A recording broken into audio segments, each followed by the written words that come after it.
Hormuz প্রণালী বর্তমানে একটি আলোচিত বিষয়। কিছুদিন আগেই জানা গেছে হরমুজ প্রণালী বন্ধের সিদ্ধান্ত নিয়েছে ইরান।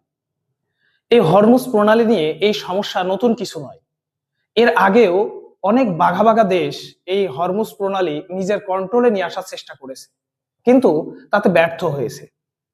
আমাদের আগামীতে যে প্রতিযোগিতামূলক পরীক্ষাগুলো আসছে সেখানে হরমুজ প্রণালী থেকে প্রশ্ন থাকার সম্ভাবনা বেশি। এটি একটি আলোচিত বিষয়। আমরা আজকের ক্লাসে হরমুজ প্রণালী সম্পর্কে জানার চেষ্টা করব। আমরা প্রথমত দেখি এই যে হরমুজ প্রণালী, এটা আমরা যদি ম্যাপের ক্ষেত্রে দেখি তাহলে এটা ইরান, ইউএই এবং ওমান কিন্তু এখানে যুক্ত আছে। কেন যুক্ত আছে সেটা আমরা বলছি। ইউএই অর্থ হচ্ছে ইউনাইটেড আরব আমিরাতস, মানে যেটাকে আমরা সংযুক্ত আরব আমিরাত বলে থাকি। এবং এই হরমুজ প্রণালী হচ্ছে বিশ্বের সবচেয়ে ব্যস্ততম সমুদ্রপথ। তাহলে বিশ্বের সবচেয়ে ব্যস্ততম সমুদ্রপথ হচ্ছে হরমুজ প্রণালী। এবং এর অবস্থান ও ভৌগোলিক পরিস্থিতি যদি আমরা দেখি, সেটা হচ্ছে সংযোগ স্থাপন করেছে কিন্তু পারস্য উপসাগর এবং কি ওমান উপসাগর। তাহলে সংযোগ স্থাপন করেছে পারস্য উপসাগর এবং কি ওমান উপসাগর।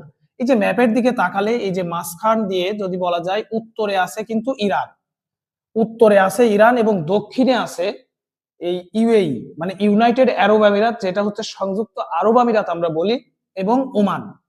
কি তাহলে উত্তরে আছে কি ইরান এবং দক্ষিণে আছে ইউএই এবং ওমান। সংযুক্ত আরব আমিরাত এবং ওমান আছে কোথায়? দক্ষিণে আছে। তাহলে সংযোগ স্থাপন করেছে দুইটা উপসাগরকে, একটা হচ্ছে পারস্য উপসাগর এবং ওমান উপসাগর। আর উত্তরে কি আছে? উত্তরে আছে ইরান, একটু আগেই বললাম, আর দক্ষিণে আছে ওমান এবং ইউএই, ইউনাইটেড আরব আমিরাত, সংযুক্ত আরব আমিরাত। এবং এই হরমুজ প্রণালীর দৈর্ঘ্য প্রায় 167 কিলোমিটার। এই হরমুজ প্রণালীর দৈর্ঘ্য কত? 167 কিলোমিটার প্রায়, এবং প্রস্থ প্রায় 39 কিলোমিটার। তাহলে হরমুজ প্রণালীর প্রস্থ কত কিলোমিটার? 39 কিলোমিটার সবচেয়ে সংকীর্ণ স্থানে। তাহলে সবচেয়ে সংকীর্ণ স্থানে হচ্ছে প্রায় 39 কিলোমিটার প্রস্থ এই হরমুজ প্রণালী।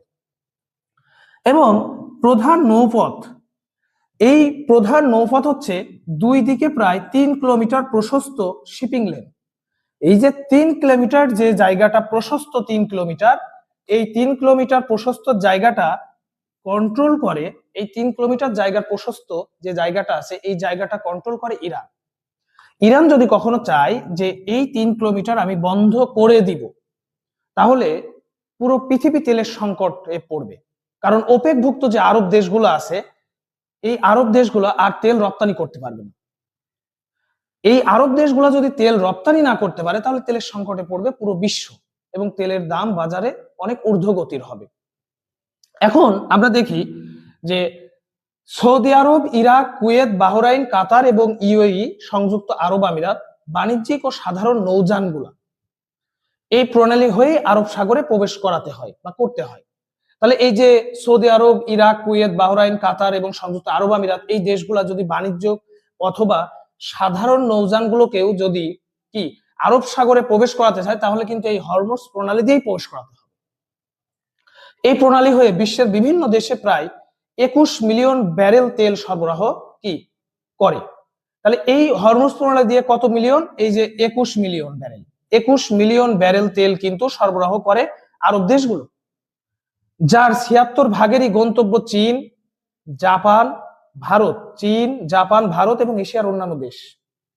তাহলে এই প্রণালী দিয়ে বিশ্বের বিভিন্ন দেশে 21 মিলিয়ন ব্যারেল তেল কিন্তু সরবরাহ করে আরব দেশগুলো, যার 76 ভাগেরই কিন্তু গন্তব্য চীন, জাপান সহ এশিয়ার বিভিন্ন দেশগুলো আছে, ভারত আছে, এর মধ্যে বিভিন্ন দেশ আছে। এবং এই হরমুজ প্রণালীর সমস্যা কিন্তু আরো একবার তৈরি হয়েছিল বিশাল ভাবে, সেটা হচ্ছে 1980 থেকে 88 সালে ইরাক এবং ইরানের মধ্যে যে সংঘাত তৈরি হয়েছিল।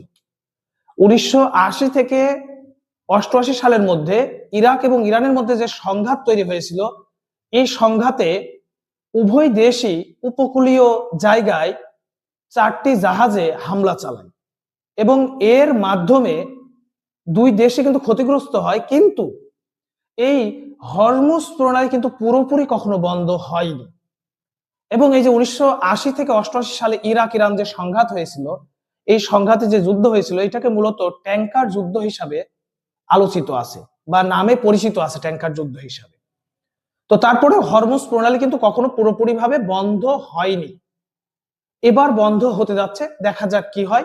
তবে আমরা এই বিষয়গুলো মনে রাখতে পারি, কারণ আগামীতে আমাদের বিশ্ববিদ্যালয়ে ভর্তি পরীক্ষা এবং বিভিন্ন চাকরির পরীক্ষায় বিশেষ করে এই বিষয়গুলা অনেক গুরুত্বপূর্ণ। এই বিষয়গুলা থেকে আগামীতে প্রশ্ন আসার সম্ভাবনা অনেক পরিমাণে বেশি। তো এইগুলা আমরা মনে রাখার চেষ্টা করবো ইনশাল্লাহ। ধন্যবাদ।